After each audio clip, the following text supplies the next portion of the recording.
desse potencial, o que era que tinha ali dentro, a não ser só as formas. Tá? E aqui nós vamos buscar então os elementos da natureza, a tecnologia criada pelo homem, os saberes e fazeres e a técnica construtiva. Por isso que nós vamos fazer as oficinas de argamassa de cal. Saber que essa cal ela foi utilizada na construção há mais de 10 mil anos atrás. Desde o tempo da Palestina, Jericó, Egito, não é? Já utilizava esse material ligante. Não é? E que de alguma forma, quando você perde essa relação e começa a colocar outros materiais, você acaba rompendo com essa fisiologia da edificação. Então a gente vai estudar bastante também como é que é essa tipologia da construção. Não é? Por que ela ficou aí até hoje? E quais são esses materiais que estão interagindo com esse patrimônio. Aqui um pouquinho das oficinas, né, que são feitas. Né? Aqui as oficinas de vitral e azulejaria, né, para entender também toda essa questão do que está por trás desses materiais. A relação de pertencimento, que é justamente saber que essas técnicas foram feitas pelos nossos ancestrais, né? De alguma forma, saberes e fazeres, colocar a mão na massa para sentir e ter esse conhecimento do trabalho que foi feito, né? No caso aqui das taipas, das cerâmicas, né? Dos fortes dessas argamassas de cal. E depois trabalhar, então, a ocupação e a reocupação desses espaços. Né? Nós vamos trabalhar, essa aqui é uma igrejinha da região lá de Registro, uma igreja que estava abandonada há mais de 5 anos, e aqui a gente voltou, então, a reintroduzir o significado que ela tinha para a comunidade. Ela perdeu esse significado porque ela foi abandonada, perdeu a sua cruz, a cruz não estava mais no teto, e não usavam mais esse espaço. E aqui feito com o resgate da técnica da taipa japonesa, não é? Com a pintura e uma higienização, eles voltaram a ocupar essa igreja que estava abandonada. Aqui também, alguns já sabem dessa história, né? Super interessante, uma estação de Pontal onde teve a prova, não é? Da garantia de que a gente tem que passar a educação patrimonial, né? Que a gente tem que trabalhar com essa relação das afetividades. A gente estava trabalhando lá, que eu falei, lá em Sertãozinho, e certa vez então foi lá, numa dessas conversas, a secretária de Pontal, a Mônica, com o seu pai, que tinha uns 60 anos, e a sua filha, que tinha 10 anos. Não é? E a gente começou a falar essa relação de afetividade, que era patrimônio histórico, que era patrimônio histórico de cada um, patrimônio histórico coletivo. E esse senhor, ele fica muito emocionado. E ele fala assim, olha, pelo que você está falando, eu estou perdendo o que eu tenho de mais importante na minha vida. É a estação de trem da minha cidade. Ela não tem tombamento, não é tombada, mas eles vão derrubar essa estação. O prefeito está passando um correntão porque eles querem ocupar o espaço para construir uma praça. E pelo que você está falando, aquilo para mim é a minha vida, porque eu passei ali a minha infância, quer dizer, onde eu conheci o mundo. Né? É o portal que eu conheci as cidades do Brasil e até fora. É onde eu conheci a minha esposa. Ele começou a falar nessa relação de afetividade. Nesse mesmo tempo, a menina estava brincando com o celular, a neta dele. Quer dizer, 2 gerações posterior. E aí nós perguntamos para ela, falou assim, bom, para o teu avô a estação é a vida. E para você, o que é aquilo? Ela olhou bem para a gente e falou assim, aquilo lá é um lixo. Então olha para você ver se a gente não trabalha essas relações de afetividade, essas relações dos amores do patrimônio, não tem o que vai segurar. E aí a gente fez a proposta para ela, pega o teu celular e escuta o que o teu avô está falando, durante 1 minuto. E ela pegou o celular e começou a gravar a história do avô. Então, nesse momento, é essa relação que a gente fala da afetividade. É isso que, muito mais do que a educação patrimonial, é a vivência patrimonial. E aí ela começa então a chorar, porque ela percebeu que, na verdade, aquilo que era o lixo era a sequência da vida dela e aquilo era o patrimônio dela. Né? E naquele momento ela fez uma proposta, vamos trabalhar então, no outro dia, que seria um sábado, chamar os meus amigos e os amigos do meu avô e nós vamos conversar o que era esse mundo, né? O que é essa estação. Bom, em resumo, uma estação que não tinha nenhuma proteção ou aparato, né, de proteção legal, recebeu então essa carga de afetividade. E com isso vocês imaginam que o prefeito não conseguiu derrubar a estação. Por quê? Porque as pessoas, né, começaram a cuidar disso e passar. Então, aqui a gente teve a prova de que essa relação do contato, de contar o que é, dos amores da afetividade do patrimônio histórico é muito necessário. Eu acho que muito mais do que a educação patrimonial é a própria vivência patrimonial. Não é? Então, se a gente não contar para vocês o que é a igreja, daqui a pouco vai abrir, mas vocês estão ali quase que ela inerte, né? Como um monte de material sem vida. E que a gente vai ver que muito se passou de vida, né, dentro daquela igreja. Então a gente fala que a zeladoria é trabalhar com monumento vivo e não mais com monumento morto. Tá? E aqui então apareceu essa senhora, né? Já a igreja não tem mais nada nessa estação, mas ela apareceu aqui porque falou assim, agora eu tenho a certeza e a garantia de que um dia o trem pode voltar para cá. Né? Então é uma ação interessante que falou assim, olha, com essa passagem, né, que foi feita, tem a garantia então dessa estação. Isso aqui também foi um trabalho muito interessante da Ponte Torta, né, que era uma ponte, estava ali na cidade de Jundiaí, também ia ser derrubada, né, e foi feita uma proposta, então, da restauração dessa ponte. E a gente viu que essa ponte foi construída de tijolo, não tinha mais a ligação, quer dizer, é uma ponte que não ligava mais nada a nada. Né? O que seria restaurada? Só materialidade? A gente tem ponte logo em seguida lá, tem ponte aqui. E aí nós fizemos, então, essa associação. O que é que vocês querem restaurar? Vamos trabalhar com o ressignificado, então, dessa ponte? E a gente começou a trabalhar com os elementos constituintes da ponte. Tijolo. Ninguém sabia muito bem a história dessa ponte. E a gente alugou uma carreta e começou a trabalhar, então, com o viés da zeladoria, do entendimento, do conhecimento. Começamos a buscar esses elementos, né? E essas reflexões. E a gente percebeu uma coisa interessante. Dentro desse processo, o que é uma ponte? Né? A ponte é a vontade do homem entrar em contato, né? Passar os obstáculos, né? Seja ela de tijolo, de pau, de pedra, o que for, mas é a tentativa de se passar um obstáculo. E foi assim que nós trabalhamos, né? Com as pessoas, os antigos, tentando olhar e passar esses obstáculos.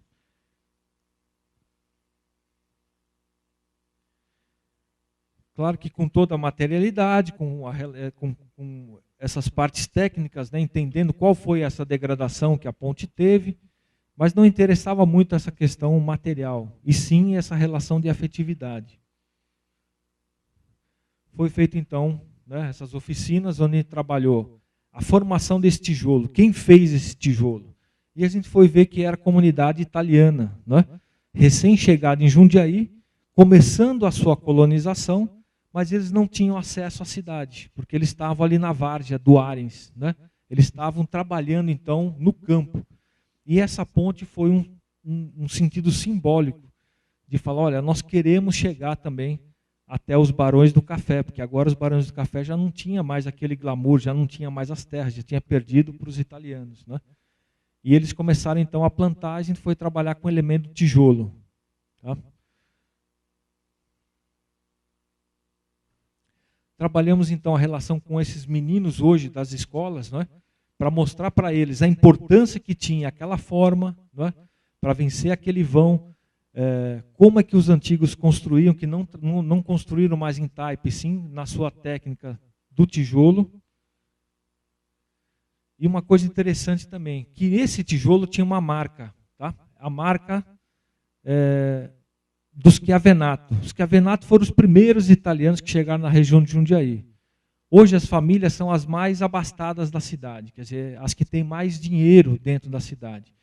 E eles não lembravam mais dessa relação dos seus antepassados.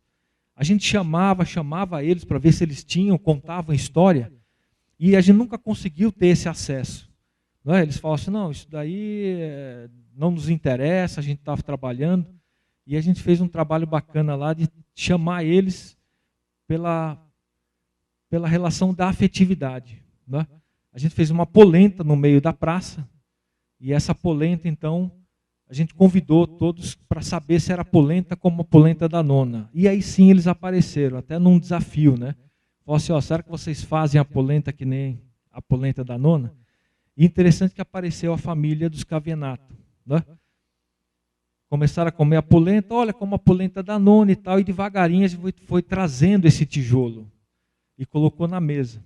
A hora que eles perceberam essa relação, quer dizer, o que eles são hoje foi construído a partir dos saberes e fazeres, das vontades dos antigos, foi muito emocionante esse resgate. Eles voltaram então de novo para a colônia e eles hoje estão conservando e restaurando aquele espaço da colônia, trazendo todo o sistema de gastronomia, o sistema de vida que eles têm, né? Então essa ponte foi interessante porque teve o resgate, não só da materialidade, mas também dessa relação de afetividade.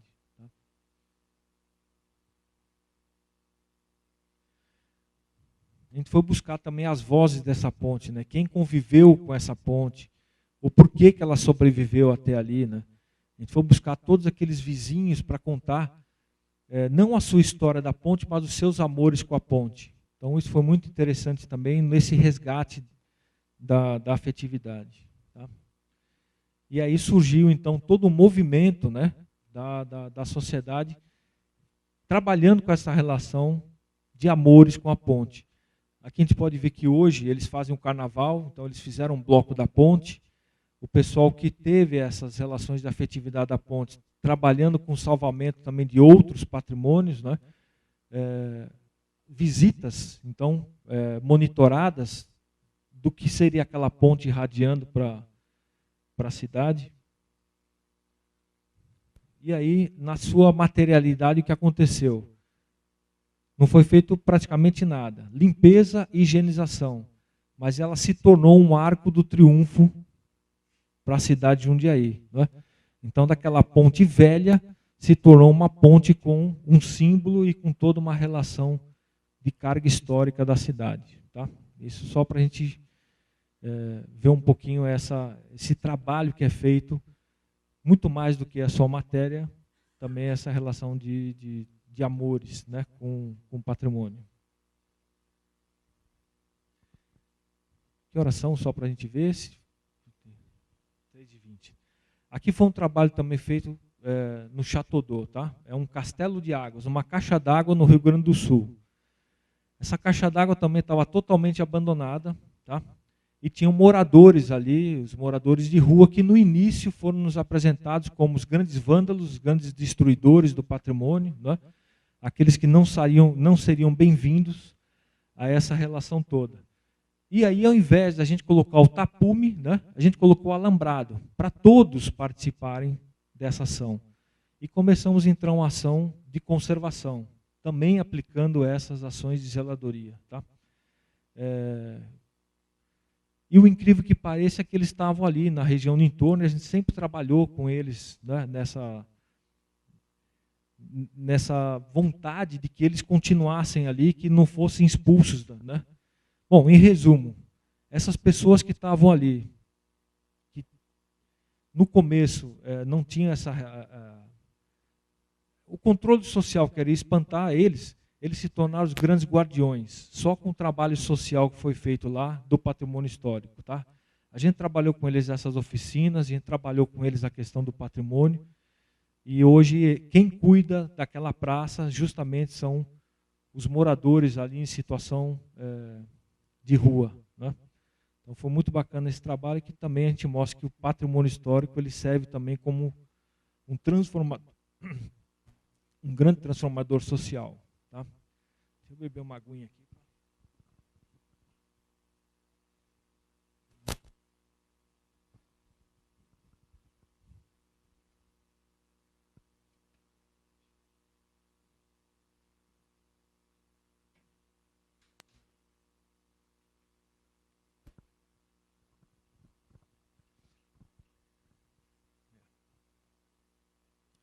Tá? Então esse aqui foi um trabalho muito bacana, onde a gente chamou toda a comunidade, a gente fez toda essa relação simbólica, não é? Desse monumento, tá? E olha como é que ficou ali, né? Então também foi feito esse trabalho conservativo, recebeu uma pintura, caiação nova, mas o valor afetivo e o valor do resgate foi o mais importante. Esse aqui também a gente ganhou uma menção honrosa agora do Rodrigo Melo Franco, justamente pela essa ação integradora da cidade. Quer dizer, ele deixa de ser um monumento, né, e ele se torna ali um irradiador de valores da cidade. A gente descobriu também que essa caixa d'água não é uma caixa d'água, é um portal solar, onde você consegue identificar todos os solstícios, equinócios. Então é interessante a gente trabalhar essas relações todas da simbologia desses prédios. E nós vamos se surpreender com a capelinha, né? Que a gente vai ver que por trás ali daquela capela, vários sentimentos e várias coisas tem ali. Então, a gente está mostrando aqui para vocês muito do que a gente pretende buscar. A gente, quando eu falo, é nós, né? Nós vamos estudar juntos aquele processo. A parte física já foi feita, né? Está o Roberto aqui, está a equipe toda lá, consolidou, né? Então ela está lá agora com materialidade. E nós vamos buscar esse símbolo para rechear ela com essas histórias, né? Os valores do que tem ali, quer dizer, o que está por trás daquele retábulo, né? O que está por trás daquele altar, o que é uma pedra área, tudo isso a gente vai discutir, quer dizer, quais são os símbolos, né? Aquele cuidado que a gente teve para segurar a cruz. Você imagina o quanto não teve ali de livro de batismo, quantas pessoas não têm uma relação de afetividade. E isso ficou em brasas, né? Ficou aquela brasa amornada, né? Só que agora aquilo lá vai começar a ter esse elemento, né? Vai voltar a ter aquele elemento aglutinador de uma capela, né? Eu queria só te perguntar, quem são os parceiros desses trabalhos? Por exemplo, você trabalha com prefeitura, com assistência social? Sempre a sociedade. Então, assim, quando a gente percebe essa relação, né, a gente tem os órgãos de preservação, que esses são sine qua non, sempre eles estão junto com a gente. Então, no caso aqui, IFAM, CONDEFAT e DPH. Tá? Agora, sem o trabalho da sociedade, é difícil a gente fazer esse poder aglutinador. Tá? Então, assim, a gente tem a prefeitura que dá o apoio, às vezes, não é, tem o particular. Nesse caso aqui, foi empresas de água. Tá? Então, o mais importante é que ou a gente trabalha com a comunidade, ou pode ser qualquer um trabalhando com isso, que o resultado não vai ser muito interessante. Nós já gastamos vários milhões, às vezes, né, restaurando um prédio, entregamos para a população e a população não absorveu. Vocês já viram isso em algum lugar? Não? Entregar um prédio, que depois de 2, 3 anos, você vai lá ver, o prédio está praticamente morto. Então, assim, a gente tem os parceiros, que são os financiadores, né?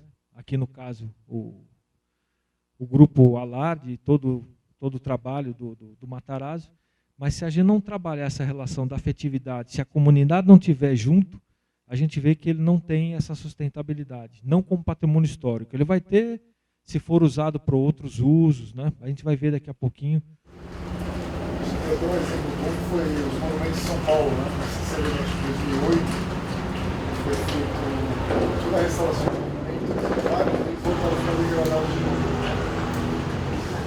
Então a gente viu que se não tiver esse cuidado e ação social, quer dizer, a sociedade não fizer essa musculatura junto, a gente vai acabar perdendo nosso patrimônio. Tá? Nós somos o patrimônio. É isso, no fundo, que a gente vai passar. Né? A sociedade é essa mantenedora e é a garantia desse patrimônio passar para a geração futura. Tá? A gente vai conversar um pouquinho daqui a pouco dessa certeza. E aqui a gente está falando então desse complexo, né? Maravilhoso, que foi feita para suportar a vida, né? Então você imagina ali as vontades, né, daquela comunidade, construindo pedacinho por pedacinho, trabalhando esse prédio pedacinho por pedacinho, até a gente conseguir constituir uma capela onde vai ter o significado geral desse complexo todo. Tá? Aqui a gente pode ver, né, isso aqui quando estava no início. E alguns elementos, né, que a gente vai trabalhar ele como símbolos. Acho que o café está aqui, né? Então acho que a gente vai dar uma paradinha, tomar um cafezinho, ir no banheiro, a gente volta para conversar um pouquinho mais sobre esses símbolos e esse resgate. Olha, só nesse período que a gente estava aqui, né?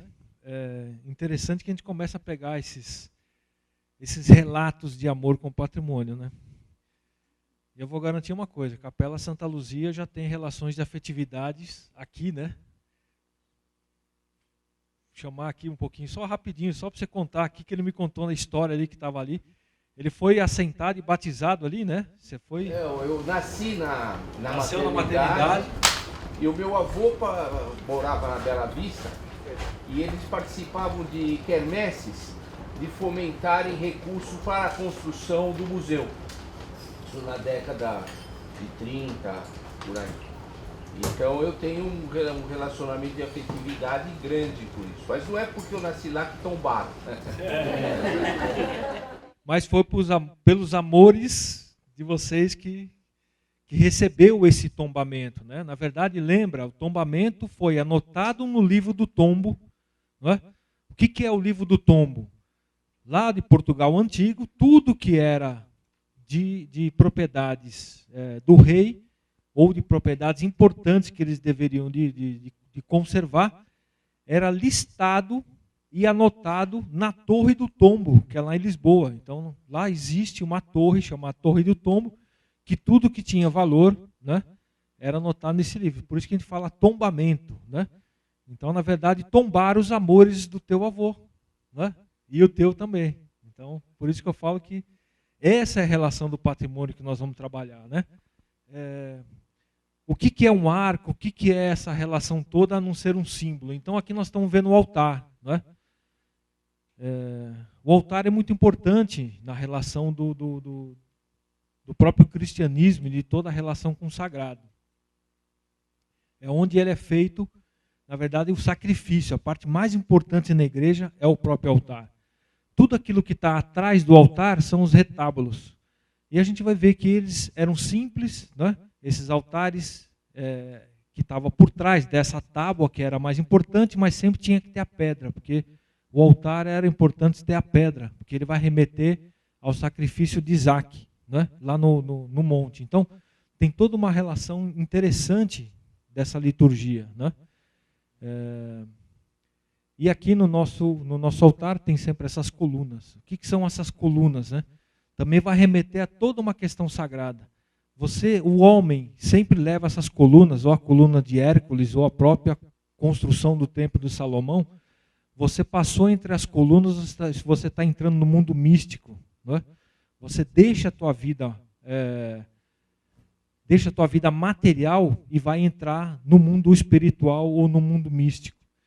Então, esse é o sistema e a construção desses templos e o simbolismo. Quando você entra na igreja, você vai deixar, ou numa capela, ou no lugar sagrado, você deixa a tua vida diabólica, né? E você vai ao sentido do simbólico. Então, aquilo que a gente deixa a vida profana, com as mais informações que você tem da rua, e ele é feita para se emocionar. Uma capela é feita para se transformar. Então, você tem que se emocionar dentro desses templos, porque ele é feito justamente para sensibilizar a alma, o corpo e o espírito. Né?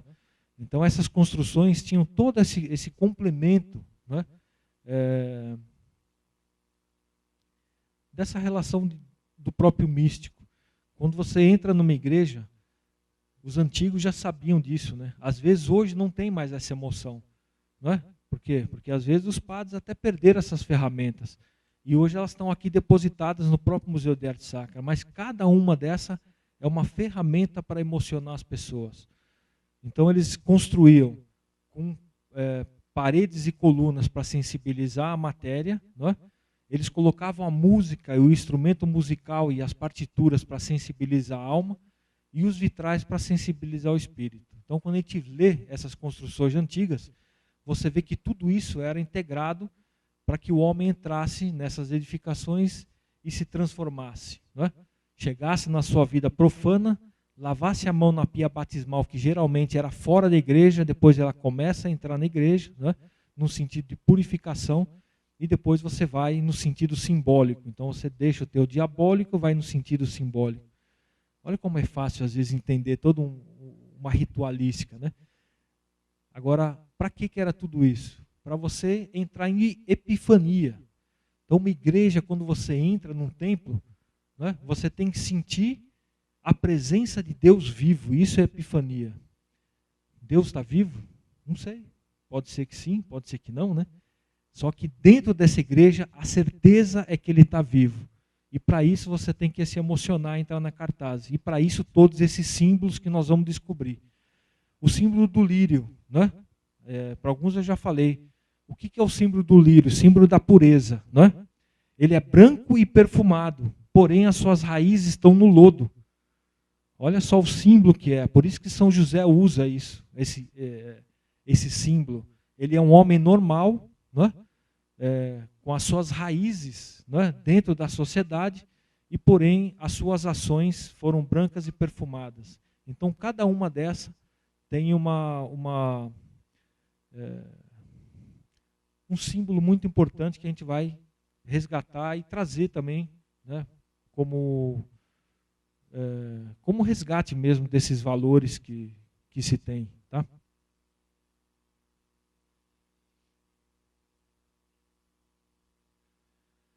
Aqui, como a gente vê, né, sempre esse arco cruzeiro, né? Uma das coisas importantes que a gente sempre trabalha são as colunas. Essas colunas, elas começam, e as primeiras é sempre a força e a beleza, ou a ética, né, e a estética, e essa força e a beleza é que sustentam o mundo, e esse mundo místico, e a coluna do meio, que é onde o homem atravessa, é a coluna do conhecimento, é uma coluna invisível. Então tem todo esse símbolo aí que é muito interessante depois para a gente descortinar, né? Quer dizer, aquele que passa além. Por isso que tinha os cancelos também. Então você tem todo o sistema de cancelos, você tem isso aí, depois a gente vai descobrindo lá para frente e vendo e aprendendo todo esse simbolismo. Só para... Achei a foto não ficou muito boa, mas... Essa coisa que o Toninho falou da ascensão espiritual, né, ela está muito bem refletida nessa pintura aqui da abside, né, que a gente essa parede de forma de semilua atrás do altar, né. A gente vê é uma capela uma pintura mais recente, né, mas mesmo assim é mais recente do que a capela, mas você vê que essa simbologia teve viva durante muito tempo, né. A gente vê aqui a gente tem uma vegetação de brejo, né? Ou seja, a gente tem um mundo amorfo, né? A gente tem esse mundo primordial do brejo e as plantas vão crescendo, uma só árvore ascende em direção ao céu e a gente tem essa cúpula já toda pintada de azul. Então a gente vê todo esse movimento, ele está retratando todo esse movimento desse mundo do brejo mesmo, aquela coisa onde a matéria está amorfa, inorgânica, sabe, fermentando e ela ascende em direção ao mundo espiritual, né? Isso é interessante também, a gente vê que esse mundo, como o Toninho falou, ela é feita para emocionar, mas a emoção também não é sempre uma coisa boa, né? Qualquer um que já teve uma altercação sabe que as nossas emoções não são sempre algo positivo. Então, essa simbologia serve também como essa coisa do Toninho falou, isso reflete bem aquilo que o Toninho falou, de que você tem que deixar esse mundo profano, esse mundo diabólico e caminhar em direção ao espiritual. Então, você mesmo numa pintura da década de 50, 60, que mais ou menos deve ser a época dessa aqui, essa simbologia estava muito presente, né? E, ou seja, então a gente muitas vezes a gente só tem que se dar o trabalho de aprender a ler esses espaços de novo, né?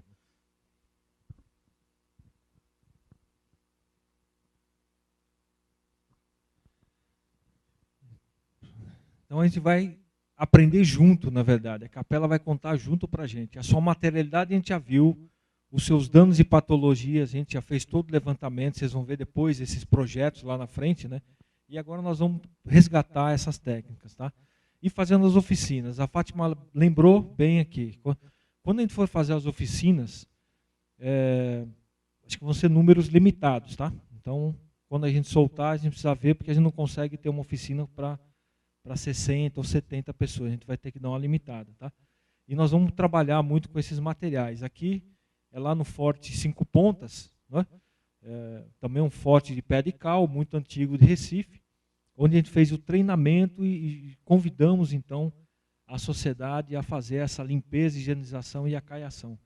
Foi muito bacana porque ele não entra no processo do restauro. Quer dizer, o restauro não era necessário ali. O restauro é tudo aquilo que a gente vai administrar as perdas, né? Então, muito dessa informação está ali. É o cuidado mesmo de como faz para você resgatar. Então, nós vamos trabalhar com essas oficinas aqui, que são muito interessantes para fazer esse relacionamento. Água, leite de cal, cal hidratada, cal virgem. Então, nós vamos buscar quais foram esses elementos constitutivos, né, da construção. Aqui mostrando um pouco essas oficinas, né, os pigmentos.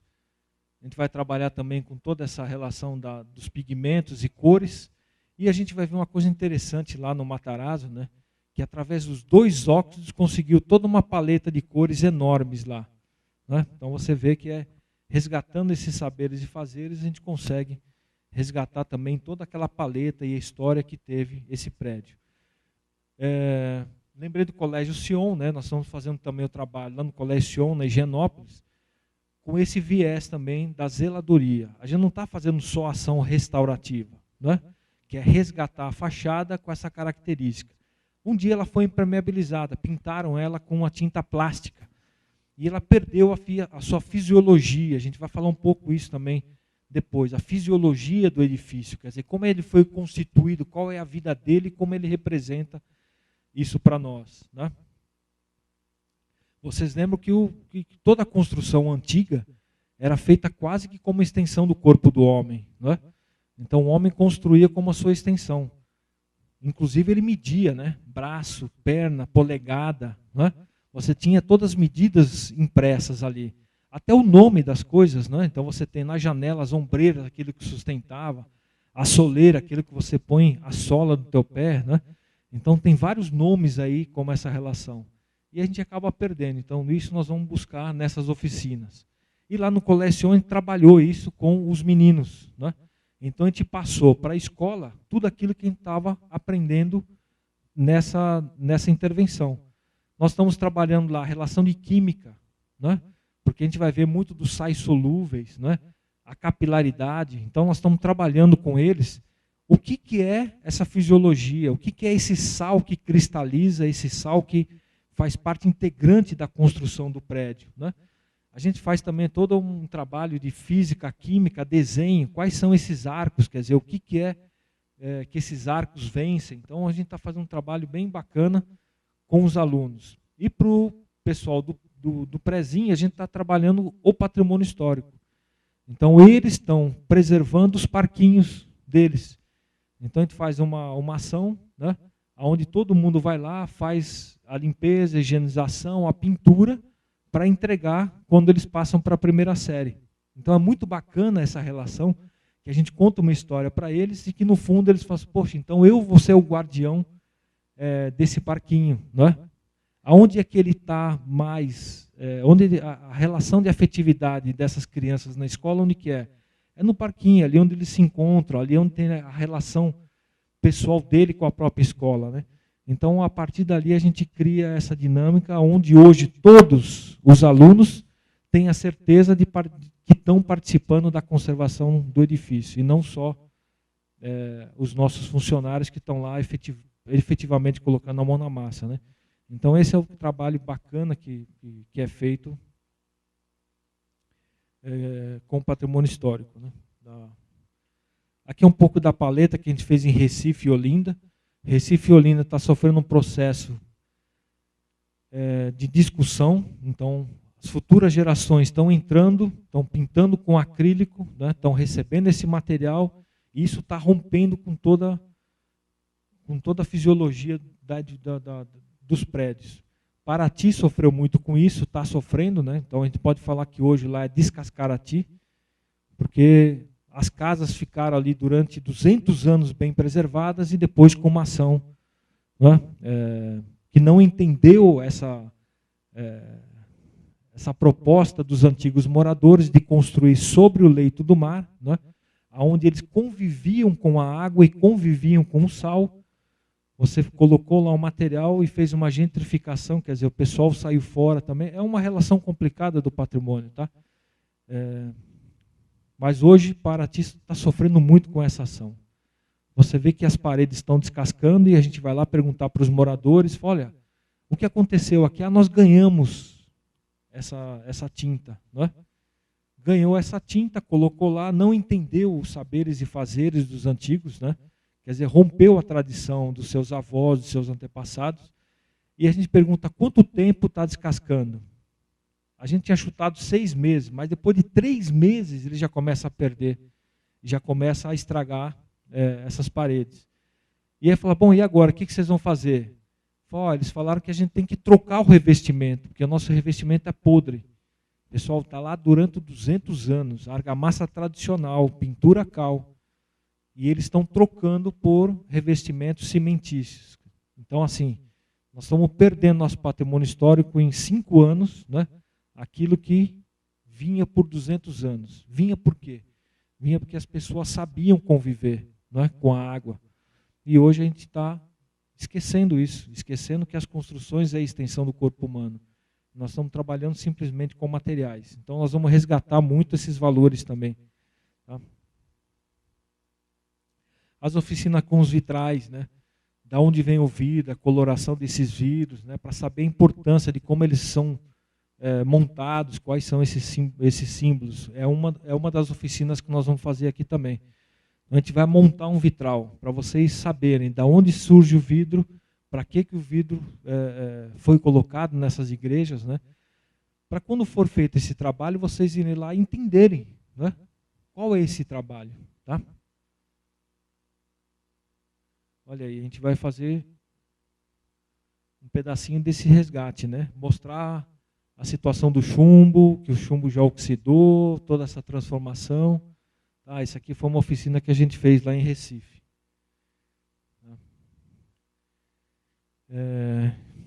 Então a gente volta sempre a reforçar, né? Vamos trabalhar então sempre com a capela, né? Como esse mundo integrado, né? Patrimônio histórico, valorizar. Depois que for feita essa intervenção, depois que o grupo, né, entregar todo aquele complexo, nós vamos ter que manter aquilo. Nós vamos trabalhar com a musculatura, né? Então, tem os órgãos de preservação, tem toda a estrutura do proprietário, só que a garantia daquilo ficar de pé é nossa, né? Então, nós é que vamos provocar, usar aquele espaço, ter essa relação de afetividade com a capela, né? E descobrir nela esses valores, né? Então a gente tem aqui buscar lá fazer as festas antigas, né, para poder trabalhar essa relação de afetividade, buscar esses valores, né? Essa capela está atrelado a uma igreja, né? A igreja do a Santa Luzia, sim, mas ela estava ligada à capelania, porque ela não era Espírito Santo, que é logo ali próximo, né? Então você vai ver que vai começar a irradiar essas informações e a gente vai pegar toda essa história, na verdade, do bairro, que é uma das propostas que a gente tem, né? Então, através da capela, ela vai irradiar esse sistema todo de conhecimento do bairro. Tá? E a gente já falou, então, dessas próximas ações, a gente vai abrir um pouquinho agora para os questionamentos, né, para a conversa, né? Voltar a falar, então, patrimônio histórico. Nós vamos trabalhar muito com a relação de afetividade, essa relação de amor, oficinas, tá? A gente só contou um pouquinho aqui do que vai ser trabalhado e esperamos, então, que vocês venham para as próximas reuniões, né? Questionamento eu já tentei fazer um pouquinho antes, mas o senhor não me deu. Não vi mesmo. Eu não como o senhor deu no começo do seu pronunciamento, sobre a zeladoria não ser um órgão aplicável e reconhecido. Se o senhor vai fazer uma evolução no patrimônio nessas localidades e por uma questão tributária o proprietário perder esse imóvel ou a localidade se perder isso, a prefeitura arrebanhar esse imóvel, como que fica todo o empenho de quem fez isso? Aonde vai a condição da pessoa? A pessoa perde vamos dizer assim, a autoestima de ter ajudado e, de repente, eu tive por base um patrimônio muito grande ali na Zona Oeste, que era o Matarazzo, e só ficaram as 3 colunas de chaminé de pé, porque parece que o Clube Palmeiras arrebanhou tudo aquilo e está perdido por patrimônio de problemas tributários. Patrimônio histórico é afetividade. Sim, se perdemos o patrimônio histórico, nós estamos perdendo a extensão do nosso corpo. E como é que nós estamos hoje? Perdendo o nosso patrimônio histórico. Então a gente tem que elogiar muito, né, as ações que a gente tem hoje. Né? Então o Grupo Alarde, quando assume essa importante de voltar a resguardar isso, é muito importante. Hoje o que está acontecendo? Está se criminalizando todo o processo do patrimônio histórico. O Ministério Público está entrando nessa questão também toda. Então, o que você está falando? Nós estamos perdendo o nosso poder e nós estamos perdendo... Oi? Porque os impostos que a maioria das vezes os proprietários, que nem um templo religioso, não tem tributação. Mas existem outras tributações que eu tenho conhecimento de casos que está com problemas, sim. Então, a zeladoria, como que intervém nisso? Como que ela ajuda a pessoa? Ou o proprietário, ou quem ajudou a poder fazer isso? Jura que eu tenho que responder isso agora aqui? Não. Revolução, mudança da política cultural. Do jeito que está, não dá. É isso, certo? Não temos a visão da política cultural. Temos colegas aqui, né? Do próprio DPH, do próprio Condefat, do próprio IFAM. Tá? Do jeito que está, não dá. Ou a gente assume essa postura, né, dessa mudança, ou nós estamos acabando perdendo. Você viu que a gente tem vários valores significados da importância. Temos várias leis. O Brasil talvez seja o país que mais tem lei de preservação do patrimônio histórico. E é o que mais está se perdendo. Então, o que nós estamos fazendo é afrouxando essas relações. Nós estamos voltando a sociedade a acreditar nos órgãos de preservação, porque o que está acontecendo é o afastamento. Não é? Os órgãos de preservação estão perdendo esse poder. Tá? Agora, as leis. Quantas leis que a gente não tem de incentivo de ICMS, né, da própria lei, da Lei Rouanet, do próprio município incentivando as pessoas a conservarem, né? Só que, infelizmente, isso está sendo usado de uma maneira que não é interessante. Tá? A zeladoria vem para colocar um pouco essas relações afrouxadas, dizer que dá certo. Se a gente trabalhar com amor e afeição, dá certo. Do jeito que está, nós estamos perdendo muito. Tá? Não sei se deu para responder, mas no fundo é aquilo. Tá? A cultura, só para completar, a cultura é a ação de arar a terra. Não é fácil você arar a terra, não é fácil você preparar a terra, não é? E aí você vai plantar a semente ali. Essa semente ela vai dar o broto. E a gente tem, dentro do broto, o fruto que foi plantado. Se você plantou milho, só pode receber milho, não é isso? Agora o que acontece? Nasce um brotinho para cá um pouquinho menor, nasce um brotinho para lá um pouquinho maior, não é? Mas se você plantou milho, vai dar milho. Isso é a ação da cultura. Então, é isso que tem que ser incentivado. A cultura hoje, qual é o valor dentro da política cultural? É zero. Parece que é um fetiche, né? É uma coisa assim que é supérfluo, mas na verdade é a origem da identidade do país. Então, se a gente não incentivar, se a gente não brigar, se a gente não discutir e não brigar para que nasça essas novas vontades, a gente vai acabar perdendo. Deixa só a Adriana falar aqui. Eu queria dar um exemplo para responder, a Gisela também vai responder. A gente teve uma experiência lá no projeto de referência, que é o projeto Matarazzo. Antes do nosso grupo adquirir o imóvel, Antes de adquirir o imóvel, existia um outro proprietário que fez um projeto que destruía a resolução e destruía o restauro, destruía a fachada do antigo hospital.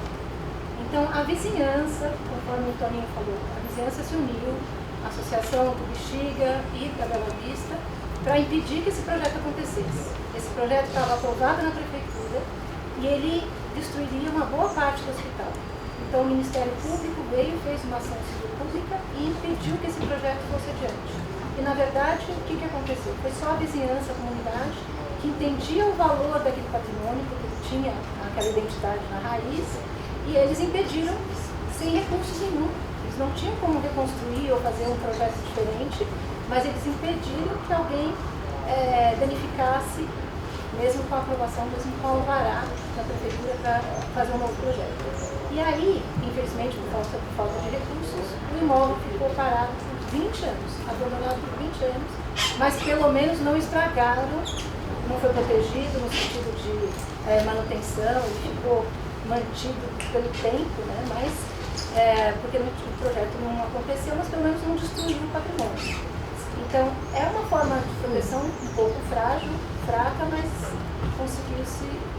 Quando a gente adquiriu o imóvel, existia essa ação civil pública, a gente fez um projeto que não estragasse o restauro, e muito pelo contrário, que preservasse, e fomos na Associação de Vizinhança, com o Ministério Público, para fazer esse pacto. E aí sim a gente conseguiu uma aprovação de um projeto que mantivesse a capela, o hospital, a maternidade, da forma que a resolução exigiu. A resolução de tombamento com DEFAT e com BESP. Então, assim, eu acho que ainda tem muito para a gente aprender, muito para a gente educar, para poder a gente proteger com mais forças, porque a vizinhança teve força dessa vez. Eu não sei se em outros projetos se teve. Teve força e atraiu pessoas que também amam a arte, né? Então a gente tem que agradecer muito o Alex pela sensibilidade que ele tem, né? De ser um amante das artes. Então é um grande mecenas, aqueles que sempre trabalhou com a questão da e acreditou que a arte, o artesão e o artífice tem uma centelha divina. O Papa João Paulo II, em 99, chamou os artistas novamente para a igreja, porque estava perdendo a emoção. E ele fala que o artista e o artesão, ele tem uma fração de Deus, ele tem uma partícula de Deus, porque pela criação dele ele consegue transformar. E lá já teve várias oficinas, né, e várias mostras de arte. Ele chama todos os artistas, né, e aquele artista faz virar, faz rodar toda aquela energia que tem ali, né? Então é muito interessante do jeito que hoje está sendo utilizado aquele espaço, né? E vamos aplicar bastante o nosso poder, que é o empoderamento, né? Saber que nós somos responsáveis também pelo patrimônio histórico, ajudar a fazer essa musculatura dessa estrutura, né? Então me atrevo até a falar aqui que hoje o IFAM, né, que é a espinha dorsal, o CONDEFAT, ele está com cifose, está com escoliose. Esses órgãos não estão suportando mais, né, o peso do patrimônio histórico. E nós temos que trabalhar junto com eles, criar essa musculatura, deixar um corpo sadio. Né? Nós vamos ter que fazer esse trabalho junto com eles. Tá?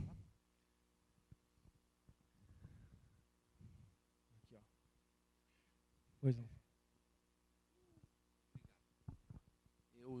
Eu estou como síndico de um condomínio ali próximo, um prédio tombado, o Paulicéia e São Carlos do Pinhal. Aliás, estou sentado do lado de quem começou o processo de tombamento aqui. E ali é um edifício tombado e nós é um pouco mais jovem que essa capela, é da década de 60, 57 mais precisamente. O edifício chegou no fim da sua vida útil. Então, temos pastilhas despregando, caixilhos enferrujados, e todo mundo quer trocar por alumínio. E a gente tem que falar, não pode, faz de aço. Durou 60 anos, faz de aço galvanizado, vai durar 100. E eu gostaria de saber, eu achei esse projeto muito bacana, esse projeto de zeladoria. Também acho mesmo pela proposta que está sendo levada a efeito lá no antigo Hospital Matarazzo. Parabéns. Eu gostaria de saber como poderia uma entidade assim, como um condomínio, que tem uma comunidade, que tem um relacionamento afetivo com lá, poderíamos ter um trabalho desse de zeladoria. Bom, você vê o quanto é importante conhecer. Tem o tombamento é porque tem o seu valor. Trabalhar com a leitura do prédio, né? Trabalhar com... E não deixar o prédio entrar em deterioração é o mais importante. Nós estamos falando aqui, uma das técnicas que vai ser utilizada para restaurar o edifício é cal, argamassa de cal e pintura, cal ou uma pintura transpirante silicática. Quer dizer, nós estamos usando a mesma técnica milenar lá de trás. Não é? Se colocar alguns outros materiais, pode acontecer às vezes o que acontece no edifício que foi tombado. Se o edifício foi tombado é porque ele tem uma relação com o próprio entorno e a própria afetividade. Você vê no Higienópolis, né? Ali você vê desde os prédios antigos, né? Desde o tempo da história, até os prédios modernos, qualidade de vida, inovação, quer dizer, como é que a sociedade foi mudando. Então, entendendo esse processo, você vai ver que tem que conservar o edifício, né? Com as suas características, porque ele é importante como um documento histórico. E as pessoas que estão lá têm que se sentir importantes. O que a gente vê é que o patrimônio histórico hoje é colocado como uma coisa, eu estou num bem tombado, acabou o valor. Não, pelo contrário, hoje tem até leis, né, que são usadas para valorizar esse potencial. A Europa inteira praticamente é tombada, e você vê toda uma estratigrafia na cidade contando a história daquela população, desde as casas lá de trás até agora, né? E aí parece que na cidade de São Paulo é tudo muito efêmero, né? A gente não cria raízes, não cria identidade nenhuma, né? Então o bairro que era dos italianos ali, aquela origem do Bexiga, você vê com a inovação depois, né? De toda a parte dos tijolos. Então é muito interessante ler essa estratigrafia, entender o que esses prédios tombados têm dessa ação. E com isso juntar a população e falar assim, olha pessoal, o que é o nosso prédio? Você conhece o teu prédio? Tem um trabalho que a gente faz que é a sensibilização, é muito legal. Não é? Um dia, se a gente puder fazer aqui, acho que a gente vai aplicar aqui. Fecha os teus olhos, você sabe onde você está? Né? O que é esse teu prédio? A janela está aberta, a janela está fechada, tem cheiro de mofo, tem cheiro de brisa, tem cheiro de ar. Como é que está a tua porta? Está aberta? Está fechada? Cara, as pessoas não sentem mais essa relação do lar. O lar vem desde lá de trás, desde dos indígenas, usando o espaço, não é, como dele. Isso ao lado do fogo, eles começavam a ter essa relação de passagem de valores. Não é? Esse vem como lareira para dentro das casas, não é? E hoje o que a gente chama de lar, na verdade, é esse aquecimento do conhecimento. Não é? Hoje em dia a gente está